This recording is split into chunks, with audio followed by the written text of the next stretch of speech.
सर्द रात थी। गांव के किनारे एक टूटी सुई झोंपड़ी के बाहर दो आदमी आग ताप रहे थे। बाप घेसू, बेटा माधु। इनके अंदर झोंपड़ी में माधु की बीवी बुधिया दर्द ज़ह में तड़प रही थी। उसकी कराहें बाहर तक सुनाई दे रही थी, मगर बाप बेटा खामोश बैठे आग पर चोरी के आलू भून रहे थे। बेहसी। बुधिया सारी रात दर्द से चीखती रही।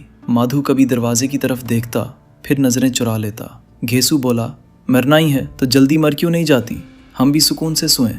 इनके लहजे में हमदर्दी नहीं थी, सिर्फ थकन और बेहसी थी। वो दोनों जिंदगी भर मेहनत से भागते रहे थे। गांव में बदनाम थे। काम मिलता तो 2 दिन करते, 4 दिन आराम। भूख इनकी मुस्तकिल साथी थी। सुबह का मंजर सुबह हुई। झोंपड़ी में सन्नाटा था। बुधिया मर चुकी थी। न दाई आई, न दवा मिली, न मदद। माधु चंद लम्हे लाश को देखता रहा, फिर बाहर आकर बैठ गया। घेसू ने गहरी सांस ली। चलो अब कफन का बंदोबस्त करना पड़ेगा। गांव वालों का रद्द अमल। गांव वालों को खबर मिली। कुछ को तरस आया, कुछ ने ताना दिया, मगर रस्म के मुताबिक चंदा जमा हुआ। कफन और तदफीन के लिए पैसे इकट्ठे हुए। माधु और घेसू को पैसे दे दिए गए। लोगों ने समझा कम से कम आखिरी रसूमात तो हो जाएंगी। फैसला बाप बेटा बाजार की तरफ चले। रास्ते में दोनों खामोश थे। फिर घेसू बोला, कफन लाकर क्या करेंगे, जल ही तो जाना है। माधु ने आहिस्ता कहा, हाँ कफन तो जल जाएगा।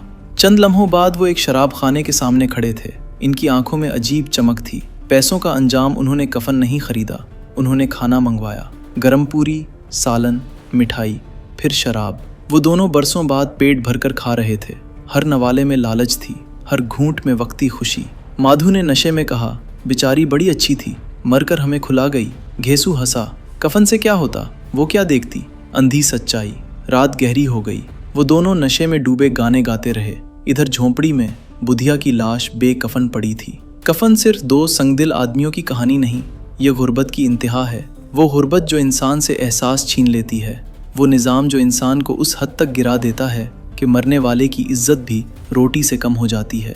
ये कहानी हमें झुंझोड़ती है, पूछती है, क्या कसूर सिर्फ घेसू और माधु का था, या उस मुआशरे का भी जिसने उन्हें यहाँ तक पहुँचाया।